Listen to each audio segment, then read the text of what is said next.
大家好，我是肤浅喜欢被赞美的丹丹。今天我人在台中，要来开箱一间跟猫猫一起住的房子哦。这间房子听说装潢只花了45万就做好2房1厅了，我们赶快一起来看一下吧。现在人已经进到房子里面了。这间房子呢是由找设计师设计的，我们现在要请佳木设计的设计师 Jason 出场。你好。你是不是真的很害羞啊？Jason，我想要问，这间房子它的室内坪数大概多大？室内的部分的话，大概是12坪左右。那12坪装潢费花了多少钱？城市的话，大概是差不多45万。很便宜耶。我们做了哪些项目啊？系统柜啊，天花板、艺术涂料。那我最满意的部分的话，就是这个房子是有做到猫跳台的。刚刚有看到猫猫，这只猫猫它有点害羞，它是哀猫，所以我们不能虐待动物啊。等一下不能逼它出来。那现在我们先请 Jason 带我们看一下这个房子里面的玄关吧。Hello， 我是丹丹，还没订阅吗？如果你喜欢看居家装潢风格跟饭店开箱影片，记得订阅我的频道，开小铃铛。那我们继续看下去。我们现在人在玄关了，这个其实是镜子，因为我刚刚以为后面还有空间。这个地方的话，它其实是原本建商有个电箱在，刚好门后它有这个空间在，所以我们就是为了把电箱给美化，我们有做个拍拍手设计。哦，它可以弹开。对，那我们就是有把电箱给藏在里面。我原本以为是穿衣镜其实它也是有穿衣镜的效果啦。它放在这边有一个很大的放大效果。那这个玄关设计的部分，当初我遇到什么难关吗？这个镜子它比较大面，如果要做到顶天的话，它会有个切线。最后跟屋主讨论过后，他觉得这个切线不是很好看，所以我们最后的话是再重新有做一个补板的动作。哦，所以就是从上面那边截断，它本来上面都整个接上去。对。那 Jason， 我想要问一下，这个玄关有没有什么特别的地方啊？有，因为这个边角处是有做圆弧。那像我们一般系统柜的话，它的收边的话是比较难抓圆弧这个效果。圆弧啊，那我给你换个位置好了。好，赶设计师啊，很没礼貌。好，我们看一下圆弧哦。我们一般这种尖角处的话，如果碰到的话，就还蛮容易受伤。我们是做系统柜的前提的话，这个做圆弧它其实是有加工上的难度。那我们这边的话，就是另外去补一个美耐板，然后就做到一个小圆弧。那这样子的话，它其实这2个颜色也是有特别去做对色的。而且我觉得它这个上面的质感非常好，这是贴皮嘛，对不对？对，是贴。但它质感非常好哎。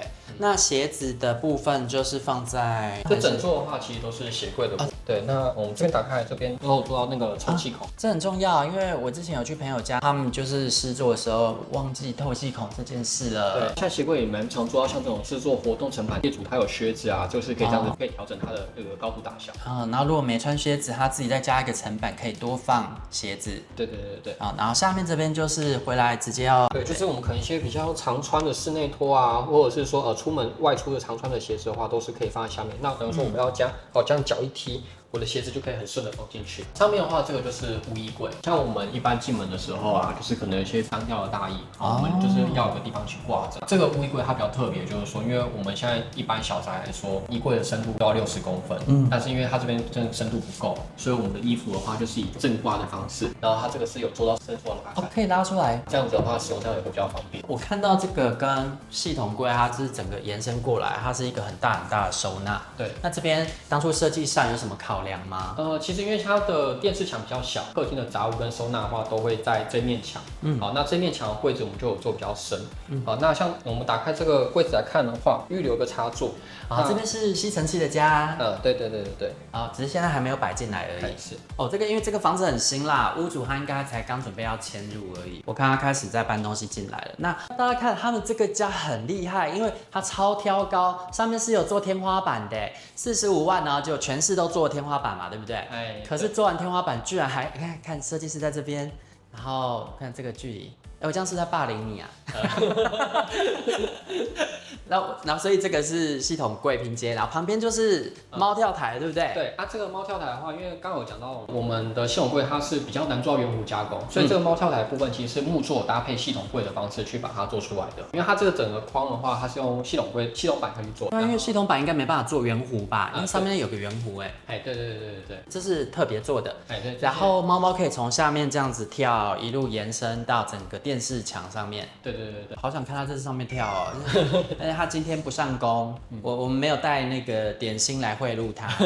那我看到这个漆面好像比较不一样，这是涂料还是漆啊？对，因为像我们现在的小宅预算它有限，我们都会选择一面墙去做跳色。那我其实还蛮推荐像这种艺术涂料的，它可以让整个空间的视觉都会有个亮点，价钱其实也不会算太高。真的吗？这种东西都很贵吧？我知道这边全案花了45万而已，但我一直在想，这面墙应该占据很大的比例吧？对，但是我觉得这个部分的话 CP 值还算蛮好的。气质真的不一样，对，而且因为现在这个千灯色温应该是只有一种，那如果未来屋主有再摆一些其他像是立灯之类的，色温改变下去，这个墙面会反射出来的光线应该很不一样。对，那我们目前光空间的话是采用台灯，然后也是用自然光的部分，颜色也不会太死白或者太昏暗这样。这整个室内通通都是借由这样子的灯去照明，因为没有放吊灯啊，或是其他主灯的关系，所以室内没有那种视线杂乱的感觉。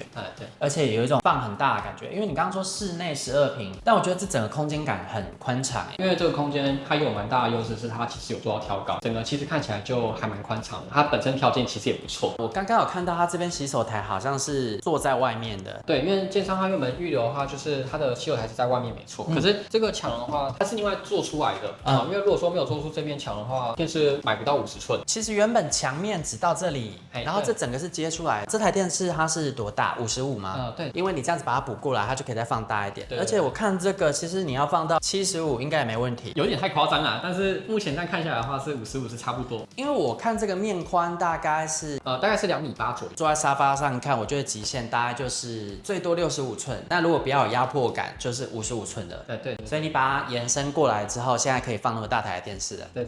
然后这边是建商附的，它原本就是把洗手台放在外面。对，它原本就是放在外面。我们这个墙有新做嘛，这个烤布的话就是我们只有另外贴的。对，我稍微看一下浴室好了。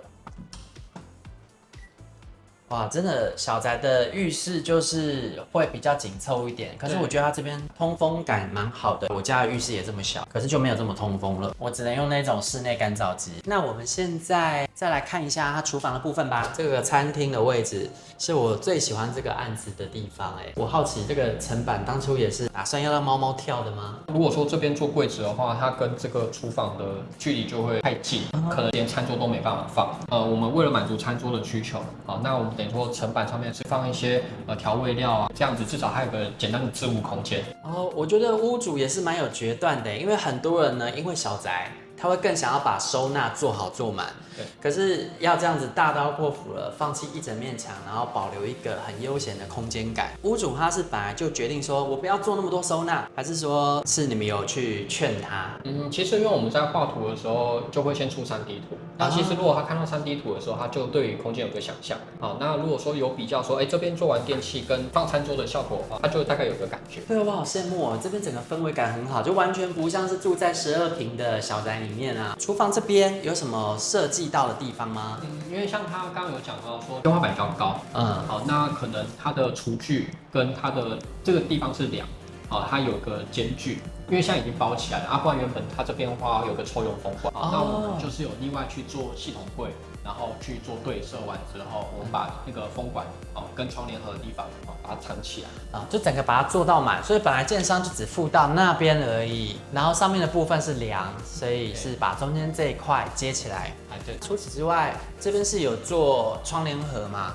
对，窗帘盒这个设计它会蛮建议做的，因为它等于是说，它的遮光效果会比较好，然后窗帘也不会看到轨道，会比较美观。现在大家一定很困惑，什么窗帘盒没看到窗帘啊？没有，因为还没有装啦。所以大家想象一下哈，那这个窗帘盒上面是冷气嘛？我其实有看到蛮多人家里还会再多做一个冷气盒。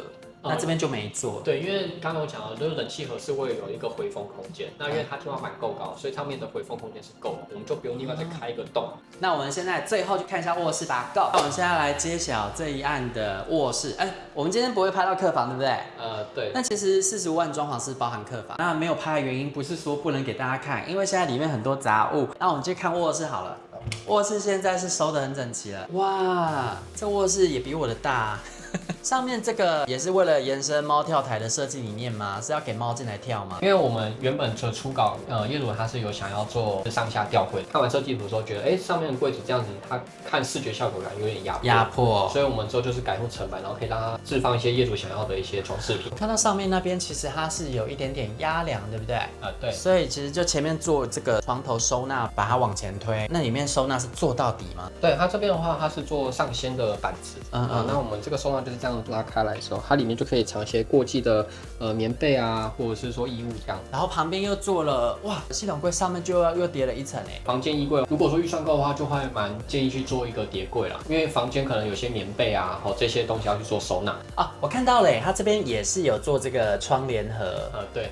只是说现在还没装窗帘啦。对，窗帘之后就会进了。OK， 好，那我们回客厅去吧。最后呢，我们又进入了拷问设计师的环节。不要转开哦，还是有很多好料的。现在我要先来问 Jason， 这个案子，因为我们当初只花了45万嘛，那有遇到什么难题吗？要看镜头哦，对，不可以害羞哦。对，那现在的话，就是因为它的猫跳台是有木座跟系统柜的结合，所以它的衔接面的话，去想说去怎么收边会比较好看。所以其实猫跳台并没有那么容易做。如果说今天我预算很低，然后我还是想做，也还是可以，可是要想办法，对不对？因为主要就是它有木座跟系统柜这两种的工种去做衔接啦，所以会比较困难一点点。我又想延伸问一下，假设今天我就是预算很有限，因为其实现在大家很多都跟我一样首购族嘛，那首购族预算有限的状况下，你会推荐大家怎么去做装修上的选择？想要做的东西很多，但是真的预算蛮有限的。我通常都会建议说去选择一些比较必要的空间，好比说像我们公共空间的收纳其实是还蛮重要的，像玄关啊，像很多人都会想电视柜啊，一些杂线的收纳这样子。再来的话就是私领域，那私领域主要就是有主卧、书房、次卧这一块。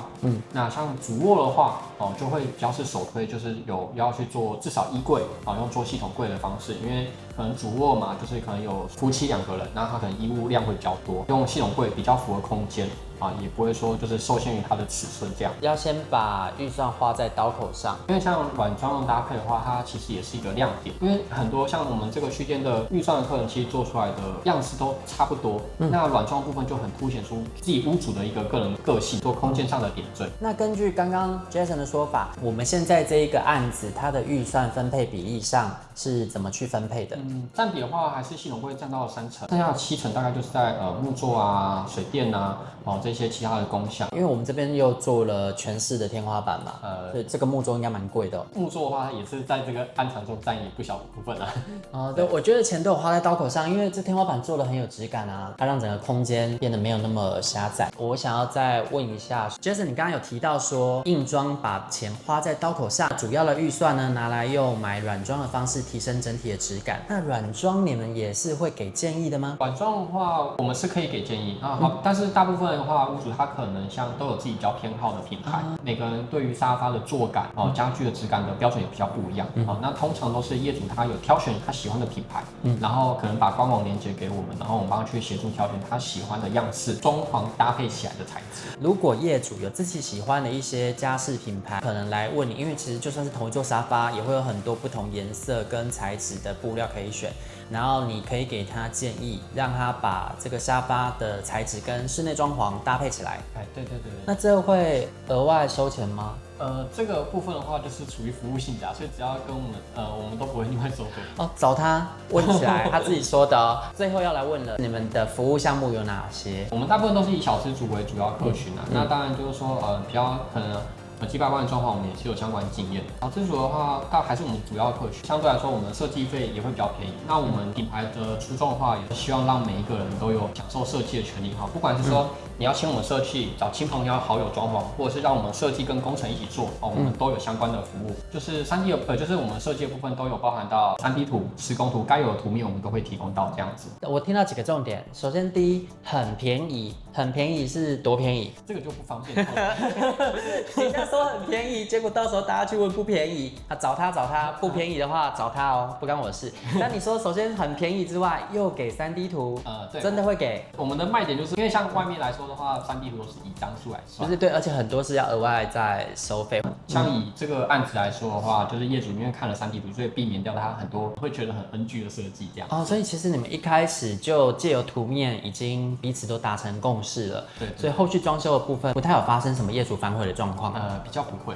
业主的满意度呢？等一下的话，业主还要约我们吃饭，业主肯定应该是满意的。就是我看他有没有活着啦。今天我们的另外一位业主就是猫猫大人呢，他没有上镜，所以我只能补画面。不过他还在适应环境啦，我相信他之后住进来也会很满意的。如果大家对于这个设计很喜欢的话，可以找 Jason。喜欢这支影片的话，帮我按赞、订阅、加分享。下次影片继续跟着丹丹出去玩，吃喝玩乐不打烊，拜拜。